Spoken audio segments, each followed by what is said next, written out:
Ladies and gentlemen, we come to item number 8 of extraordinary business, and I want to move the motion that will be on the screen in front of you that we consider an extraordinary item supporting Christchurch and providing feedback to government on the proposed gun law reform. I'm happy to second. Thank you, Councillor Hulse. The reason for the fact that it's not on the agenda is that actually the government announcement, particularly in relation to gun law reform, was made only last Thursday. So this is the first opportunity and the only opportunity to get this on the board. And the law will be passed under urgency before the next meeting of this body. But over and above that, I think all of us would expect that given the magnitude and the trauma of the events in Christchurch, that this governing body should acknowledge those events, formally pass on our sympathy and support some of the initiatives that are being taken. So it's been moved and seconded that this be an item of extraordinary business. All those in favour, please say aye. To the contrary, no, carried. And if I can then, as I foreshadowed, indicate my desire to move this item from the bottom of the agenda to a more appropriate place in the agenda, which I think is now.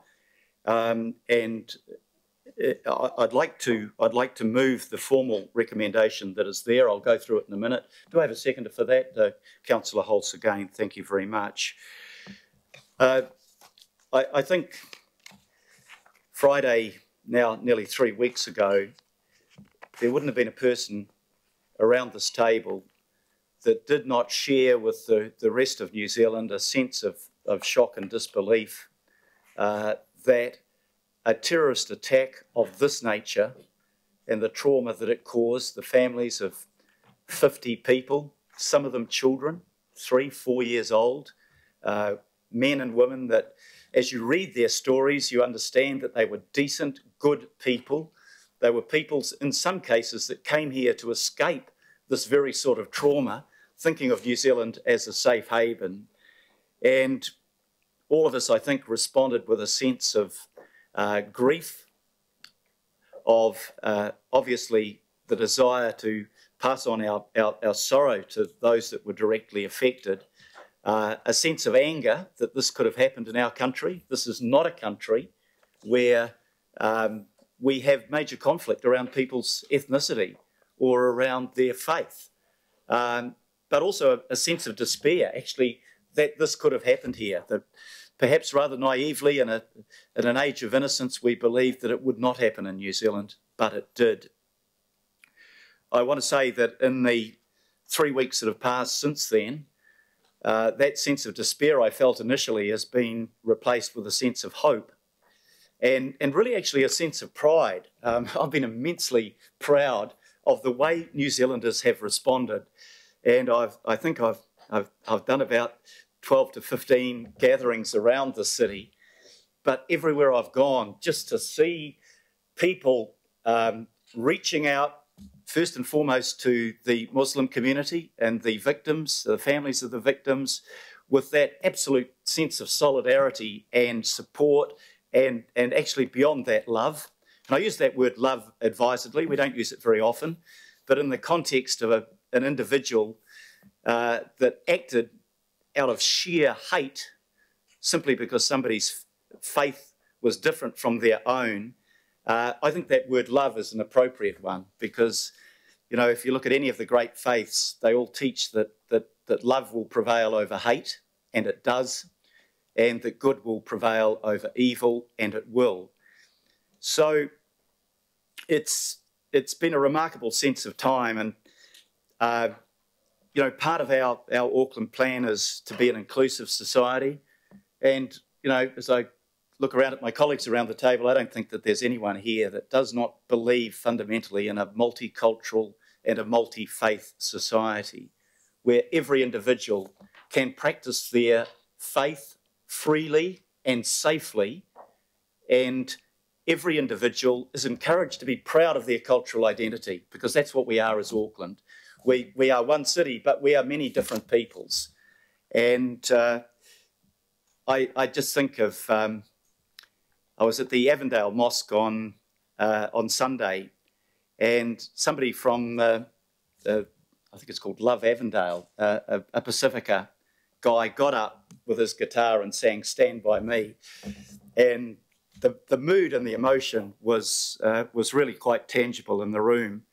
And then going to the El Medina school out in Mangere with Alf, Councillor Filipina, and seeing these young Muslim boys get up and do a haka. It was quite a fierce haka, Councillor.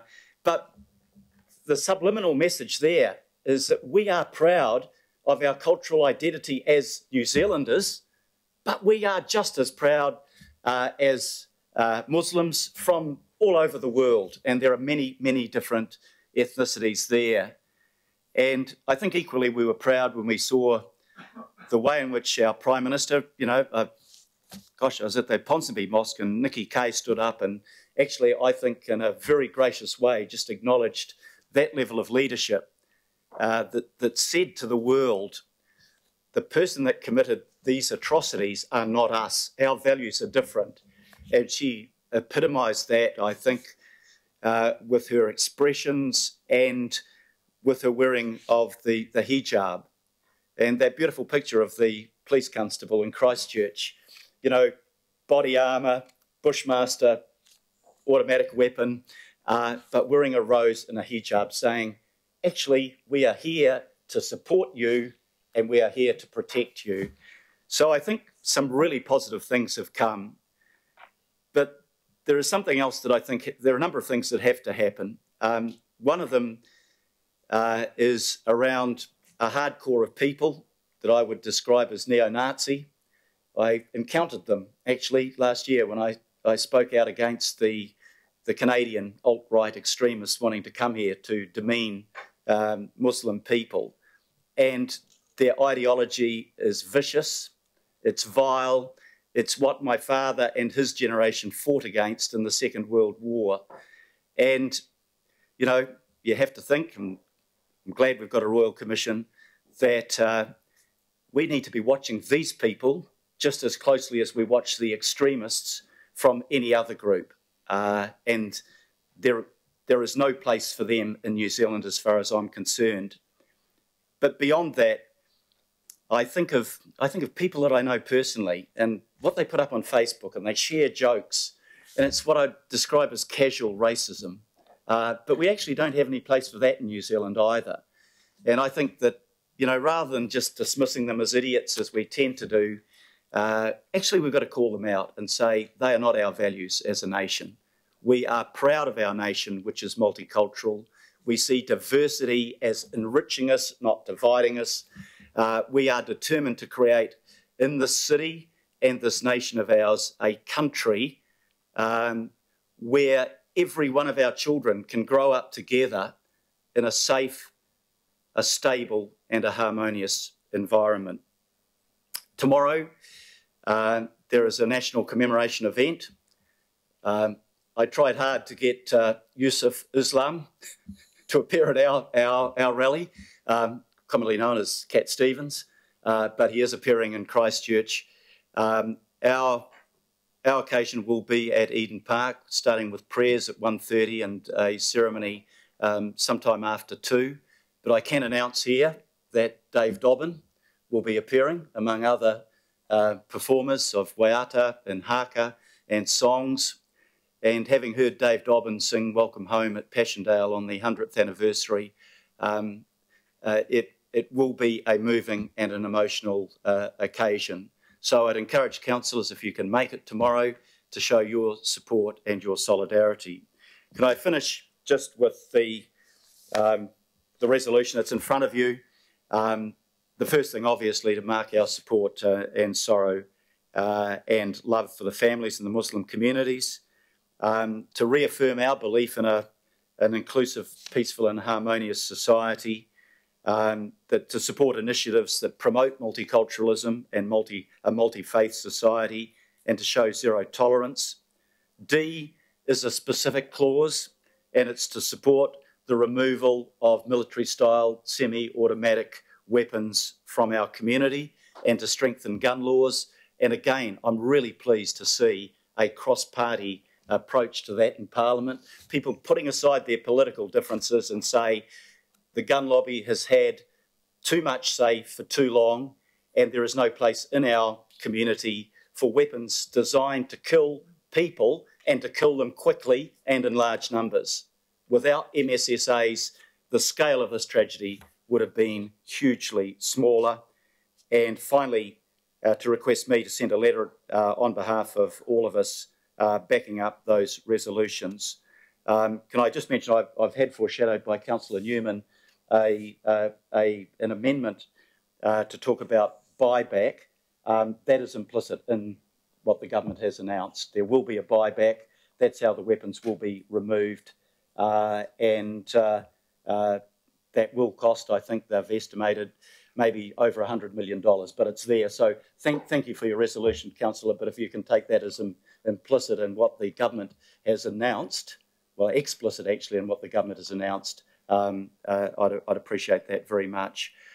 So I'm sorry that's a little long, but I think the nature of the occasion is such that it justifies us taking time out today from our normal business to discuss this. I've had a number of people that have signalled already. I'd better go through my list that I've got here, beginning with Councillor Hills. You first, Daniel. I'm sorry, I'll take it in any particular order. Councillor Newman. Well, thank you, Your Worship. I support the intent of this and appreciating your comment.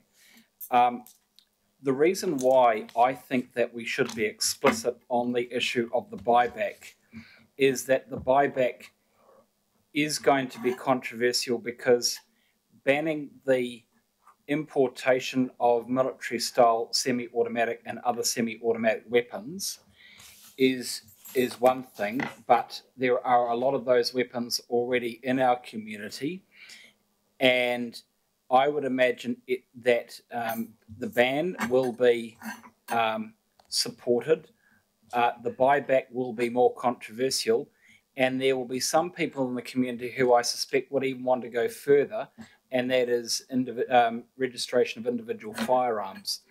So I support what you are seeking to do here, and you have you included the words "and strengthen gun laws in New Zealand." I can endorse that. My hope is that we can be explicit on the buyback, because that will be a matter that will be hotly contested. Notwithstanding what the mood is in the community right now, I have no doubt that there will be pressure, and I would like to stand full square in favour of the buyback. I have some sympathy for the issue of individual registration, but I think that that's going to be too hard. But even then, there may be some colleagues who actually support individual firearm registration. So,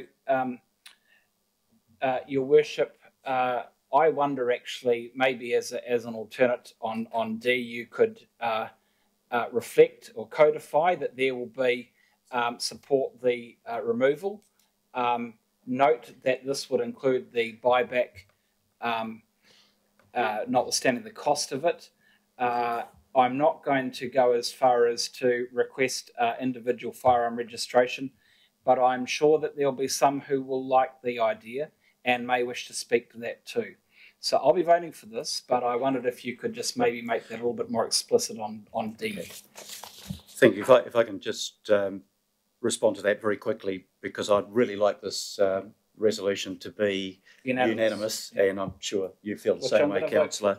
So I'm happy to amend it to remove military-style semi-automatic weapons from our community, including a buyback of such weapons. Yeah. And that covers it. The strengthening gun laws is kept broad because we haven't seen the specific proposals yet, but it may include individual registration. Thank you very much. So we'll get that up on screen, and we'll come back to Councillor Hills. Thank you, Mayor Gough.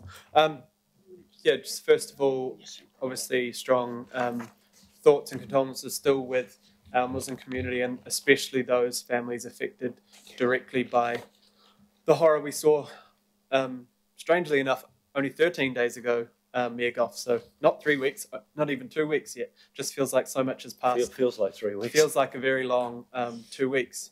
I heard it on the radio on the way home from a community meeting on the Friday, and just you sort of don't expect it to be hearing those sort of things from in our country.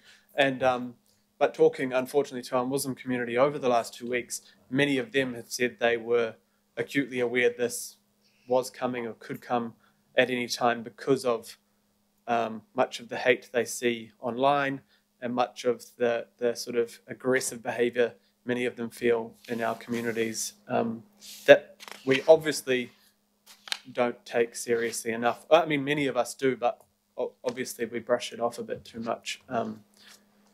So I think it's horrendous what happened, but I think many people have expected this type of potential to happen, and we just need to make sure we're being more vigilant and more careful and standing up to this sort of racist rhetoric, calling it out, reporting things on Facebook and Twitter, which I've been doing quite a lot before, but much more now. And unfortunately, things are not being removed still. They're being left up, saying they don't violate community standards when there's horrendous things out there. So it has been sad but amazing to see the community come together. You know, I spoke at our North Shore Mosque on Friday night, and just the people there and the community coming together, and also the Muslim community saying, please come again, please keep coming, you're all welcome whenever. And I think many in the community have been maybe a little sad that they never either knew, you know, it was both sides. People from the Muslim community saying they wish they'd invited people more often, but were scared they wouldn't come, and a lot of people saying, I wish I'd thought about asking. So I think we shouldn't need these terrible things to happen for us to come closer together. But I think if there's one positive out of it that you could possibly ever think was positive, is that people are coming together. You know, seeing the call to prayer on TV, you know, that's something I've never seen in New Zealand. Once again, I feel sad that I've never seen, you know, to that size or scale. But it was actually pretty beautiful to see everyone coming together like that. Yeah, I think we all have an obligation as elected members to call out this sort of stuff, make sure our communities are feeling included, no matter where they come from or what their faith is or what their relationships are or what has happened in their life. So I think we do brush it off. You know, we get horrendous stuff sent to us, to staff, to other things. I think we need to constantly keep on top of that because we never know how far these people might go. And I think it's on all of us to make sure that we are keeping that on. So thank you for these resolutions, and also thank you to you, Mayor, and to, I know many of, I think everyone around this table has been doing a lot of work, and it has taken a lot out of many of us to be around our communities at such a sad time. But yeah, I want to thank you, especially with the leadership you've shown around the community. You've been everywhere, and people have been saying so, and it's been genuine because you've always sort of fought for those sort of things. But yeah, thank you. And yeah, main thoughts go back to the communities, especially the Muslim communities in Christchurch, who you know, will take a very long time for them to move forward over this. So thank you. Thank you very much, Councillor, for those words. Councillor Chris Fletcher. Oh, thank you, Your Worship. I think it's highly appropriate today that we pause and reflect on what has happened. Sorry, mic, Councillor, please. I think it's highly appropriate that we pause and reflect on what has happened to our country over the last 2 weeks. And so I commend you for bringing this matter forward to us today. As Councillor Newman has referred to, there are some of us who feel that if we are going to move forward, that there must be some consideration in the future. There must be some time for Parliament to come together and prioritise the need to register all guns. I understand the practical difficulty around that, and I also understand the importance of actually making changes very quickly on those weapons that can cause just such grief as has been the case. So I'm not, I would like to feel that we haven't closed the door on that opportunity as we go forward. I also want to just pause and say how much I have appreciated the Prime Minister through this period. My late father, who'd served during the Second World War, came back, and he, as a small child, he had every single speech and memoir of Winston Churchill, and I was sort of confused by that as I sort of grew older and asked him lots of questions. And he said to me that it was Churchill's words that had inspired him in his darkest times. And I think it's fair to say for many of us that the Prime Minister has really inspired us in our darkest times. And for that, I will be always grateful. Whatever our differences might be at a political level, I think she has been outstanding and has shown remarkable fortitude as she's led the country as well as comforted the country through this period of time.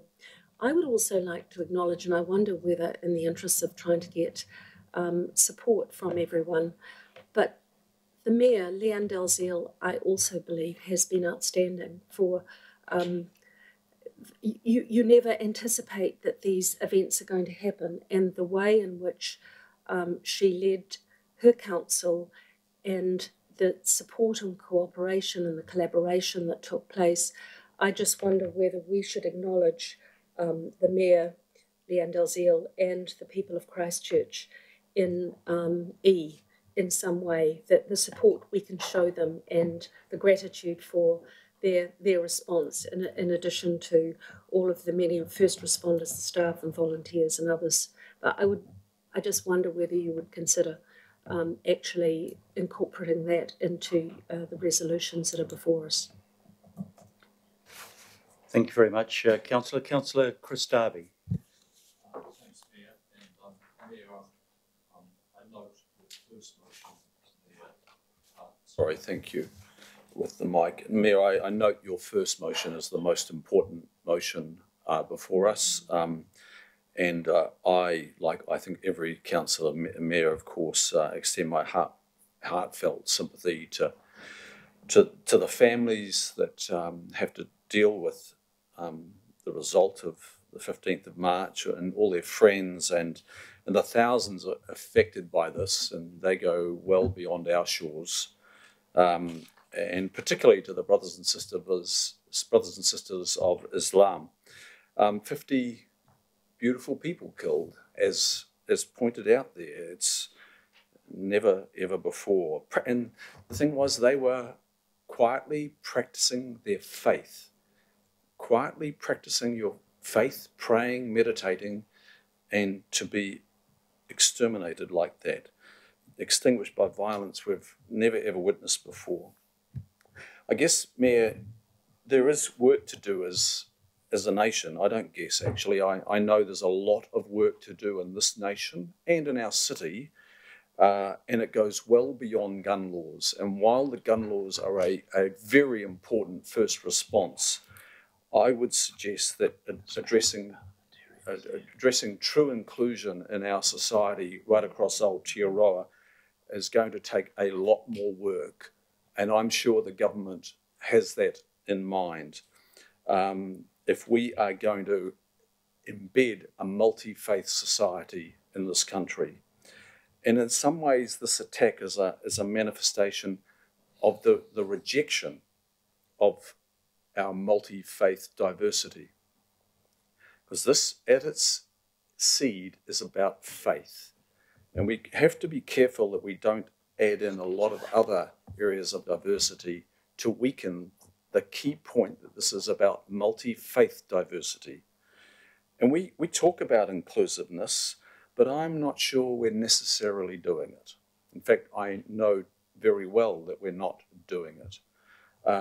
We recognise it, but we've got to translate that. We've got to convert that into true actions and true results. We recognise diversity of language, ethnicity, nationality, sex, gender, but the real question is how much room are we making for multi-faith, religious diversity? And that is the challenge here. And we, as Aucklanders and New Zealanders, have to recognise that we have to look beyond the multi-Christian Auckland and the multi-Christian New Zealand and recognise it as a multi-religious Auckland and New Zealand. I have deep sorrow for these 50 beautiful lives lost, young, old, and lots of life to be lived and no longer for them. Yes, to the Titan gun laws, they're an important first start, but the point that I make is I think that this is not just the responsibility of government to respond, it is also the responsibility of the city to respond. That is Auckland Council, Mayor, councillors, independent Māori statutory board members and local board members to respond. So my request of the Chief Executive's representative is to, from this item here today, to take away and to canvass what we need to do as an Auckland Council to ensure that we further open the door to a multi-religious society in Auckland. Thank you very much, Councillor. Councillor Linda Cooper. Thank you, Mr. Chairman. And I also want to just acknowledge the work you've done, especially as our Deputy Mayor's been away. And so you haven't had that bill here to actually share that load, but other councillors have really stepped up. So it's been a really amazing response from everybody. I think also I want to just say, yes, it's dreadfully sad we've lost 50 lives, but I think of the 50 people injured as well and the other people that witnessed this dreadful event. And for 50 people, and especially those young people, a little 3-year-old, a small mass and lots of bullets, the damage to that little baby will be lifelong. And I think of those people that will live actually maimed for the rest of their life, physically and mentally. And that will be the challenge for us as a community to keep caring about those people, because they will need support probably for some of them for the rest of their lives. And so that's, and I suppose my nursing background sort of pops up, you know, I think of that. And also what I really want to acknowledge my West Auckland community. I went to 3 interfaith services, one only 2 nights after it happened at the Jesus Christ of the Latter-day Saint Church in Lincoln North. And what I really noticed about that was that they don't open up very often. They're quite a closed community, a very large community, but they don't often open up. And they honestly were the first in our community to do that. And that spoke volumes to me, that they felt that it was really important to do that. And then our Hindu temple, Sri Ram Mandir in Henderson, opened up an interfaith prayer. And then our mosque. But what I also see around that is that it's not just us learning more about Islam, it's learning more about all the different faiths and having those interfaith conversations. And what was really apparent to me at all those services, and the one at Ranui Mosque last Friday night where you came, Mr. Mayor, was that it's opening all of our eyes up to other people's faiths, but also what we're seeing is that there aren't actually many differences. All we all want is for our families to flourish and be safe in this country. And so I think it's been an eye-opener for everybody that's participated. And the sadness for me is that we had an open day at our Ranui Mosque last year and a few sorry souls of us turned up. And it's taken this tragedy for us to open our eyes and open our arms. And I hope we don't have to continue in that vein, that we keep this up, because it's always the thing when you have a grief, it's the first 90 days, everyone's hanging around, everyone's supporting, everyone's caring, but then we get on with our lives. And I hope that this is going to be a permanent change in the way we relate to each other in this country. Thank you, Mr. Mayor. Thank you very much, Councillor. Councillor Wayne Walker. I won't repeat the earlier comments. Quite obviously, I share the sympathy. I'll just raise a few issues quickly that aren't covered off here. Quite obviously, the Christchurch City Council is obviously going to be considerably burdened by this issue, and I just wonder how our council is able to assist in whatever way we can. Quite obviously, we've done that with other instances where other parts of New Zealand have suffered through calamities or the like. The other matter is that, yes, we have these resolutions. Local government New Zealand conference is coming up in July. I'm making the assumption that our council might be putting some remits forward that go to issues around this. The other matter that I'll raise just quickly is that our council obviously has some guns, certainly across parks, and I'm making the assumption that we've already acted on this, and further to that, that we have a register of those guns. And then there are some other matters that I won't raise now, but quite obviously there are ramifications that go to security and other things that we need to act on generally. Thank you. Thank you very much, Councillor. Councillor Fiso-Collins. Thanks, Sir, and really good that you've brought this motion to the table. I want to also stand with other councillors in expressing our deepest condolences to the Islamic community in Christchurch and those who've been affected, both in Christchurch, throughout New Zealand and across the world, because many families have been affected by this. I wanted to focus my thoughts, though, Sir, on I wrote about this in an opinion piece, and I'm interested in your comment about hope, because I hear what you're saying, that we can see some hope. One of the things that I allowed for the contrast for me was the absolute despair I had at watching the news on that day, on that Friday afternoon, as everything was starting to develop. The news agencies were putting everything out, and the level of shock and despair and dismay that I was feeling. And for me, if there was a little bit of hope that I could see at that time, it was the fact that at the same time that we were getting these reports, we were standing amongst thousands of students who'd taken the day off to protest climate change. Mm. And for me, that probably recognised a little bit of that hope that existed, that young people were prepared to speak up. And regardless of the issues of whether we agreed that they should be away from school, the fact is they were finding their voice. And yet on the contrast, on the other side, you had people kneeling before their God, expressing their voice to their Islamic God, and they were brutally slaughtered. And for me, that was the picture of that day. I want to focus my comments again on part C2 of what you've got there. You see, so some of the reason why I don't have as much hope is because some of us live with racism every day. Some of us endure this kind of poor treatment every day. I go home to them on the train every day. Some of us just live with it. We just accept it, that that's the way it is. When you look at the Children's Commissioner's report that came out on how children feel in classrooms, so many Māori, Pacific and Muslim kids even expressed how they believe teachers have low expectations of them. And that was for them a form of casual racism.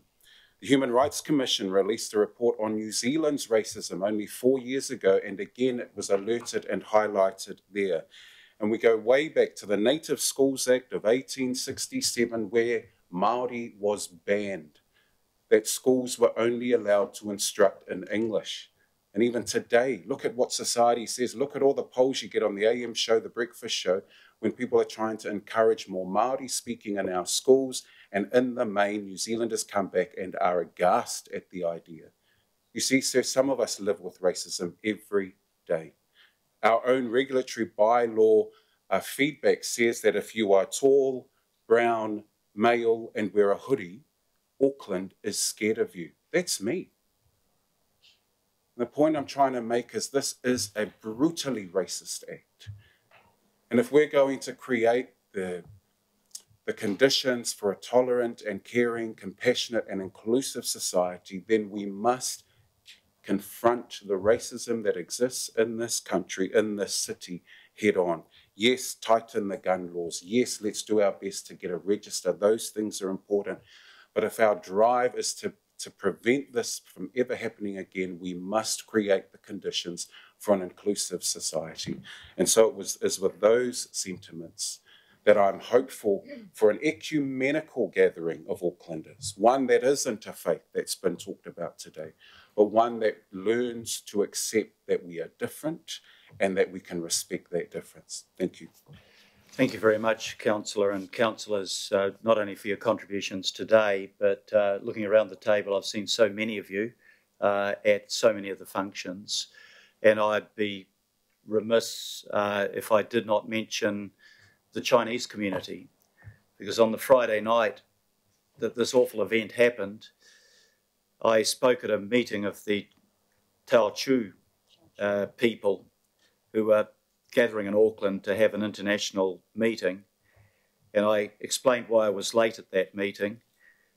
And beginning that night, they started a process that saw them collect $2.3 million that we have been able to forward to the Christchurch Foundation to help the victims. $2.3 million. And these were people that were both local and international, but again, that was an act of extraordinary generosity. I've got a late addition to my speaking list, Councillor Alf Filipaina. Yeah, my apologies for being late to put my hand up, but Your Worship, for me, I just wanted to acknowledge and support our staff at Auckland Council. I mean, look, yes, we're speaking, I'm not going to canvass what other councillors and what many people over the last few days have, but just our staff. And it's actually, Your Worship, the morning tea that you had and also the press service that we had here. I actually walked across Aotea Centre, and I saw some of the staff there that just sort of said, hey, hi, how are you?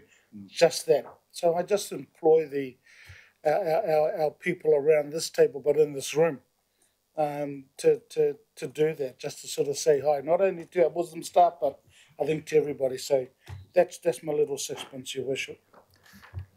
Thank you, and that was a point I omitted. I've got to say that I have had fantastic feedback from our Muslim staff, and they probably number in their hundreds, that they feel really well supported by Council and what Council has done. And Phil, if you can take back our thanks to the Chief Executive for that. They have come back and they said, they were hugely distressed on the Friday night, but the support and love that they've got from the council organisation and their fellow workers has been hugely impressive. So thank you to all of our people in Auckland Council, and Alf, I know you had a big part to play in that as well. I'll put the resolution. All those in favour, please say aye. Aye. To the contrary, no. Carried. Thank you very much for that.